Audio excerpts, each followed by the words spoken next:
Hi, I'm Zach Northup, and this is Nisi's archived interview series for Others Beyond Themselves. In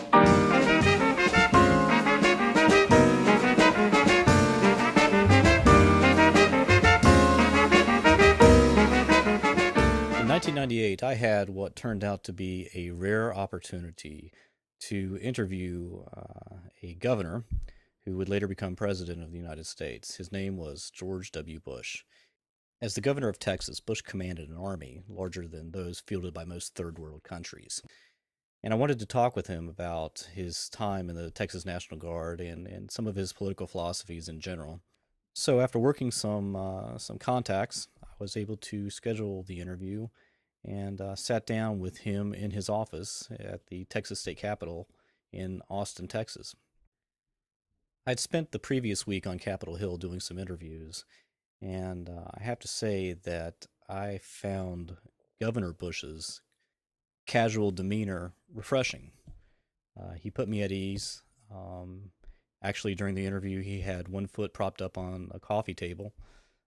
He had a suit jacket unbuttoned, and he was very informal, confident, and actually very pleasant to speak with.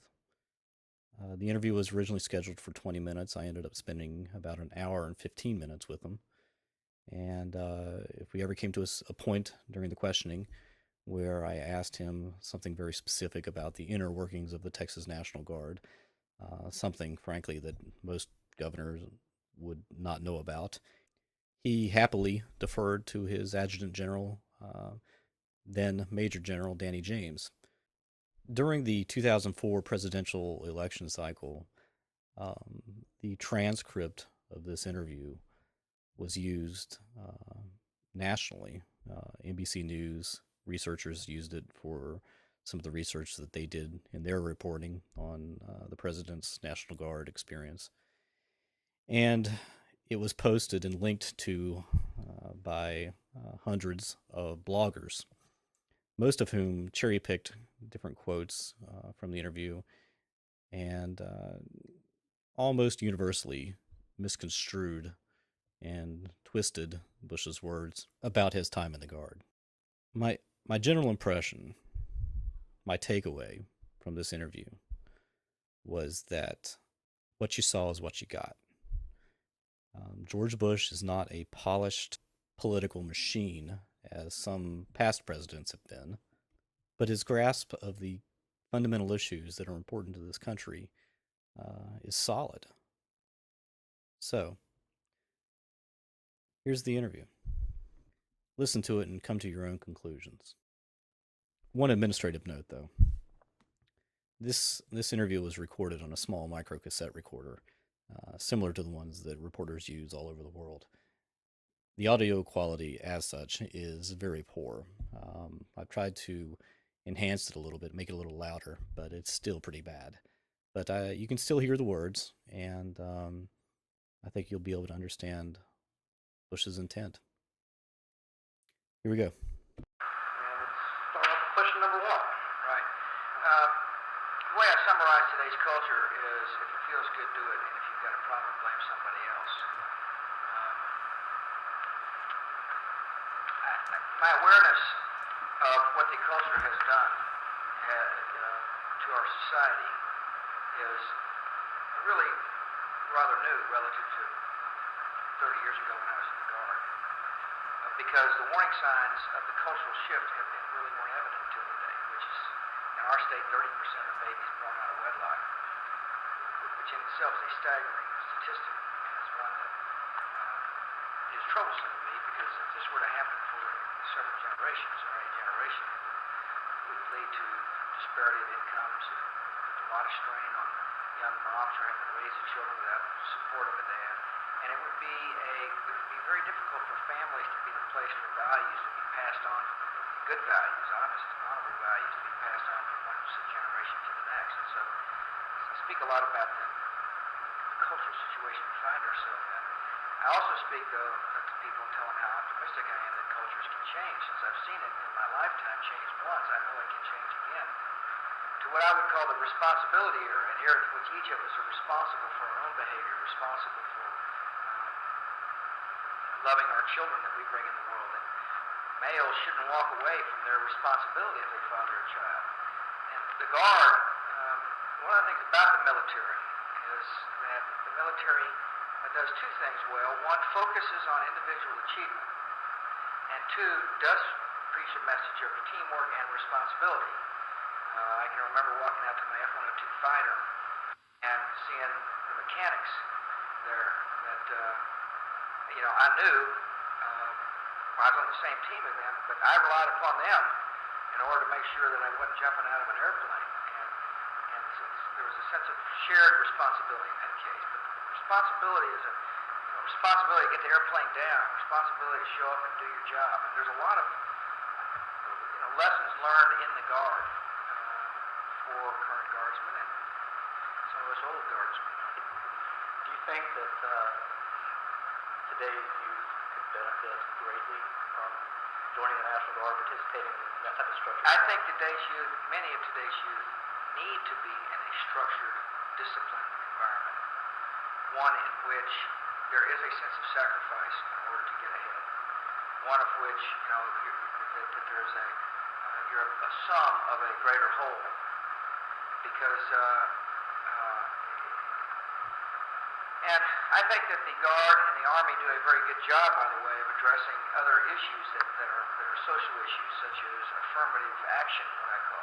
There's the Army model and the Air Force model and the Guard model of promotion from within, of allowing soldiers, regardless of their gender and or ethnicity, to seek a level of competence. So it's not only to address the cultural issue, but it's the Army and the military and the Guard does a good job of affirmative access, what I call affirmative access, which is to educate, encourage, lift up soldiers from all walks of life, giving them a chance to realize their potential, which is in direct contrast to much of what else can go on in society. So the military model not only is a great place for discipline and structure and sacrifice, but it's also a wonderful place for advancement and opportunity. If you could sum up in a simple phrase what your time in the Guard did for you. Well, I kept a level head in a time that was pretty chaotic. For me, it's a much more practical. I'm not very good at psychoanalyzing myself, but I learned to fly, and I learned to fly jets. And I can remember telling people, and Danny maybe has the same experience. I remember telling you, it didn't matter where you've been, where you're going, what you're doing. When you put a burner on, you're focused on the moment. Or who your father is. Yeah, that's right. Or who your father is. And we're both products of famous fathers. Exactly right. You like that afterburner. That airplane doesn't care. All it knows is once it knows it's going to come. Yeah, that's exactly right. And I used to tell my friends, they said, what was it like? When I forgot the Deuce like went from 12,000 16,000 pounds of thrust. I think it was. What's it like? And I said, well, it's like no other sensation because you talk about keeping your eye on the ball, being incredibly focused on the moment, and so that's really the most vivid thing, except for the camaraderie of the Guard. I mean, I still see friends of mine around. There's something about being a shared experience, and I still see friends and hear from people quite frequently, even though I've been out of my unit since 1973 or 4. This is quite a long time ago. One of the things the military touts when they're just trying to recruit leaders is the leadership development aspect of Yeah.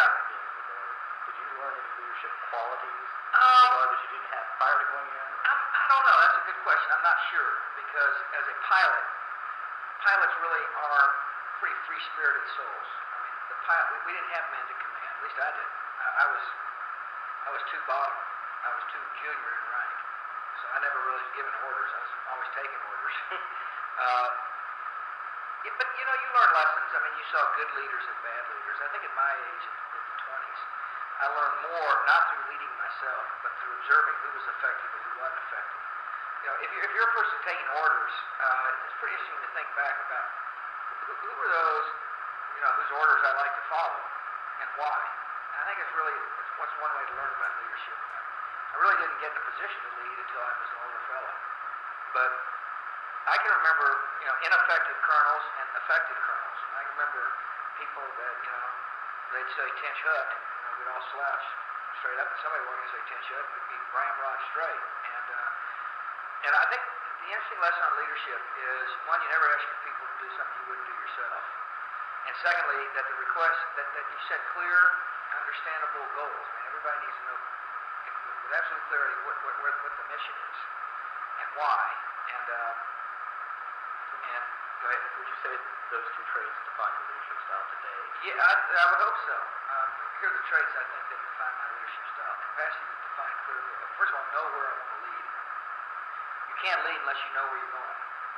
And secondly, once you know where you're leading, is the ability to define that in clear terms so everybody understands.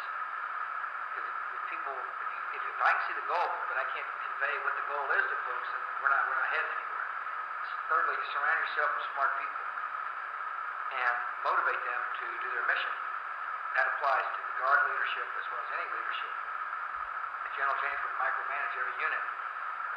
Try to micromanage the tank unit. First of all, the tank unit would fall apart. Secondly, it would be counterproductive. But it's just pick good people. So when Danny came to see me, I said, "Bet the best people you can find, and here's the direction we want." I didn't say that. I asked him, "What direction we need to go in?" Is when I asked General James. And then surround yourself with people that are well motivated, care, concerned, and keep them motivated. Do you think that and align authority and responsibility? That's one of the real failed areas of leadership is when people are given the authority or the responsibility to do something, but not the authority, because some central figure refuses to yield power. Power in politics, power in the military, power can be very corrupting. If used properly, goals are met. If used improperly, people's reputations get ruined. Do you think that the leaders that will be leading this country in the military in the next millennium, the next century, are going to need any special characteristics that today's leaders may not need? I think that in order, I think this. I think that in order for leaders to function in the military, the United States better have a commander-in-chief that clearly defines the mission. And the mission is to fight and win war. That's the primary mission. There's a little different mission for the Guard. It's win and fight war if called upon, and to handle an emergency situation if called upon. But I'm concerned about mixed missions. The mission of the military is not a social organization. And therefore, to answer your question, if that's the mission, then those who will lead will be those who can best fulfill the mission. And somehow we have a mixed message in today's military. The key to success in the military, by the way, is for there to be high morale, sense of purpose, sense of mission, sense of accomplishment, and I suspect a sense of national pride. And it's very difficult to have a sense of morale if there is a mixed message coming from on top. That's a good segue to question, actually it's not long ago, question 5 about the National Defense Panel's report that said basically the need to place more emphasis on border defense because of the threat that terrorist cells could possibly smuggle weapons of mass destruction. Right. I support that. It's interesting. I had some experience on border defense. After all, that was my unit. We had a 100% success ratio. There wasn't one attack from a foreign enemy during our unit's activity there as a national defense unit, air defense unit. Let me make a couple of points. One, border politics is very interesting. I do not believe that our borders ought to be enforced primarily by military units. That's why we have a Border Patrol and INS service. I do believe that Guard units, if properly used, can help in the interdiction to provide support for DEA, INS, and Border Patrol. And that's how we're using it in Customs. And that's how we're using it along our Texas border. I repeat, we should not, the primary purpose, the primary enforcement function should not be our military for two reasons. One is the mission is to fight wars, in my opinion. In other words, again, we got to define the mission clearly. The minute, and secondly, from the perspective of Texas-Mexico relations, I mean, if the military's mission is to fight wars and you put military on the border, it says pretty loud and clear there is an enemy somewhere. Well, Mexico is not our enemy. Mexico is our friend. And so therefore the use of troops, guard assets, should be as a complement to the main border enforcement units. Do you think that the shooting incident which took place on the border some months back with the three Marines in Yeah. Texas City, Yeah. do you think that would have happened if National Guardsmen were sitting Well, there? of course not under General James' commission. I know it's a loaded No, question. it's a hard question only because I really don't. I mean, there's still court pending, and I certainly as the governor don't want to be interjecting myself into the suit, the discussion. I don't know. That's a hard. I would hope not. I would certainly hope not. And first of all, that is an incredibly unfortunate incident, and my heart goes out to the family, and I'm sure that the Marine must feel terrible. I mean, this is ugly. It's not good. And so I don't know. I don't know. I do know though that I mean we're a drug interdiction, for example. There's all kinds of elements to the border, smuggling of weapons, by the way, from the U.S. into Mexico, which is a major problem. And so, and it's a huge border. People, workers and families is one thing. We're beginning to get a pretty good handle on it.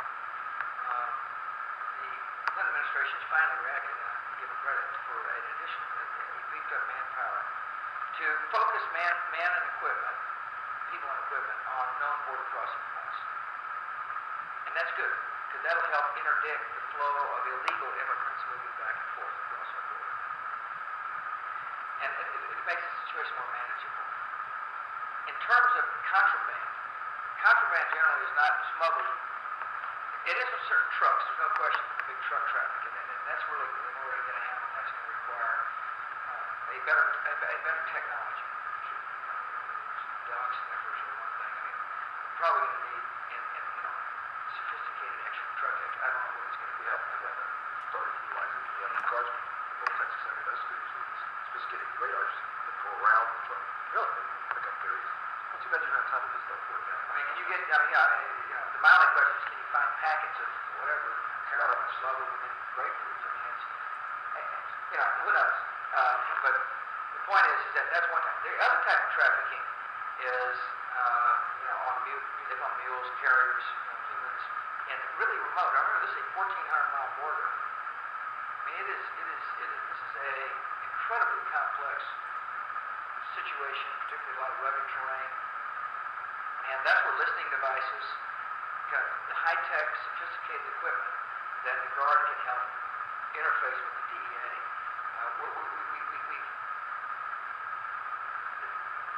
The issue is really focused. There was like 2 DEA agents on a 600-mile stretch. I don't care how much Guard you have. It's got to be a more concerted effort from the federal government perspective. From the perspective of the governor of Texas, and this question I think cuts to the heart of some arguments that we've made. How do you view the National Guard in the sense, do you view it first as the state defense for the state of Texas, and by the way, it has a national mission, or do you view it as kind of a force that has that national mission that also Yeah, it's interesting you asked that question. Subordinate? I think, no, that's a good question. I think from my perspective, because of my experience, I may think different. I don't know what other governors think. I first view it as an integral part of the fighting force of the nation. I was ready to go to Vietnam at the call. And I was skilled pilot. I could fly. We actually were rotating people on Palace Alert basis. I was too junior to get to go. But had they wanted me, I would have gone. Had they called our unit, I was fully prepared and would have gone. So I come from that perspective. I mean, I was in a unit. I really didn't view myself as kind of a hurricane disaster relief guy. I viewed myself as a fighter pilot in the Guard. And so I view I hear our tank guys talk about how, they're ready to go. Evidently, our 140, what's the tank number? 49th Armored. 49th Armored is sophisticated and, off the chart in terms of preparedness, is ready to fight. And so I view them as fighting guys. Now, from a selfish perspective, I do view, I've got to tell you, if there's an emergency, I've told Danny this. I said, Danny, I don't want to be left high and dry if there's an emergency. We need a guard unit scrambled for food supply, rioting, whatever, keeping people out of neighborhoods on a hurricane or tornado. The guys, again, what do I know? I do go up to Fort Hood. It's a huge asset here for the state of Texas. North Station. It's very close. And I love the generals up there. It's the big general Schwartz. They've always had Taylor. They've always had good generals on that base. Very dominant, very, what is it, like the tank guys. But they're got Cab, they got Harmon. Anyway, he tells me one, our guard unit is trained great. This unit, this outfit. They look at us as one of their divisions in a way because we work so closely. In that issue, General Griffin, former, now retired Vice Chief of Staff of the Army, specifically mentioned the food in the Guard is if they keep any division in the Guard, they only keep the food, which I think is really. It's just too bad that all the other guard units then aren't able to get up to speed in order to make themselves. It's like base closures. It's kind of a parallel. Our strategy in a state like Texas is to make our current bases so charming and so important that it's impossible for a base closure commission to say, let's shut that down. What does that mean? Well, that means Dias Air Force Base in Abilene goes out and finds other reserve units that may be shutting down, or guard units that may be closing, and convince them to come to Abilene, Texas, so that by the time, if there is another bribe, people start looking at Texas bases. They're full of all kinds of assets that make it impossible for them to shut down. Probably the same with the Guard. The Guard needs to pretty itself up through efficiency and training and preparedness so that that the accountants say, wow, this is a more effective, cost-effective way for us to meet the mission. If, in fact, that is the mission, which is military preparedness in times of war. And that's budget and all those other priorities that we'd like to see. Right, but the mission of the military is not to balance the budget. Right, That's the vice mission versa. of Congress. The mission of the military, in my opinion, should be and should always be to fight and win. As a guards divisional state, I realize that the way to get more focus is to showcase the units that the warfighters think Bosnia or Korea needs. So that's why I look at my aviation and my artillery assets. I look at any of these units. I actually get a shopping list of what the warfighters think can't cover in his war plan from active resources. I look at those Texas units that can do those types of missions, and I try to resource them and train them as best I can and get them involved in overseas deployments, short overseas deployments in those theaters, so that active duty warfighters think, Commander-in-Chief says, hey, that was a guard unit? Looked just like an active unit. Where are they from? Yeah. And that's my plan. That's part of my strategic plan, showcasing even some of the lower priority units, because as you've seen today, the active forces are actually a force in reserve. Other than the two that are in theater, and the one that's actually involved in warfighter exercise at Fort Hood, they're really a force in reserve, and they're pulling assets from the Guard and Reserve and sending them over to augment that warfighter sense plan so that they have the capabilities they need in theater. So we're actually almost seeing a flip-flopping on the roles. The active duty is more of the force in reserve. They're trained, they're resourced, but they're not being used. And they're taking the Guard units and other units that are lower resource units and taking parts of them and putting them in theater and using them. It's a very interesting dynamic that's coming along. That accountant that the governor's talking about, when the American public figures out that they're going to get a blend of capability from a standing army and a National Guard for less dollars than what they had to have before when they had this large standing army. See, by keeping those 10 active divisions or whatever number they agree upon after the next round and X number of Guard divisions, they can still have the capability with the reduced cost, and they'll be able to use those assets to apply to other priorities in our government or in our national strategy or in our priorities as Americans, as we mentioned earlier. Fighting wars and winning them is number one, but you can do that if you have the proper mix of active and Guard in the force structure and still have some payoff to do some of the social programs and other programs that are important to the nation. Good segue on your final question. What are the big PR efforts that comes out of the Guard Bureau? How does Guard add value to the communities? I'm in the process of putting together a group of people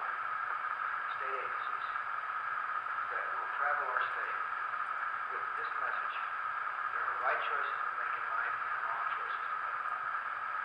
The wrong choices to make in life are dropping out of school, having a baby out of wedlock, using your body for drugs. The right choices in life are abstinence, staying in school, healthy bodies. And part of the message team, our Texas Education Agency, they will be very much involved in an aspect of TACADA, which is the Texas Alcohol and Drug Abuse, obviously the health department has done, and General James has been a part of that task force, the Lone Star Leaders initiative that we have yet to announce.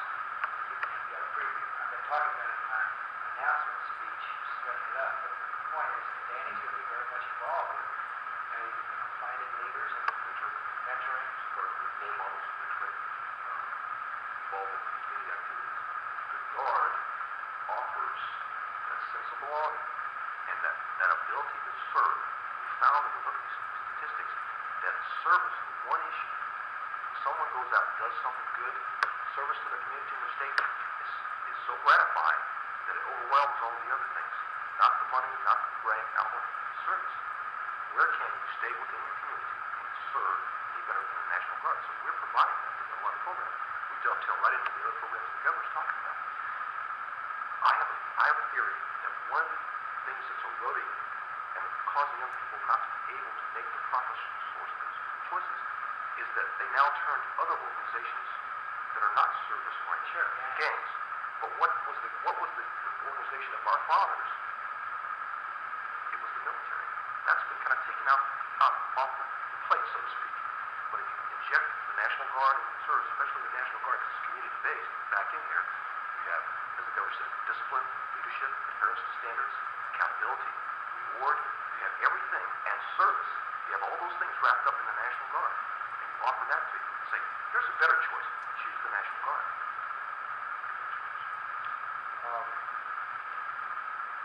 Is there anything else you'd like to add? Oh, nice. Thank you. General James did a fine job.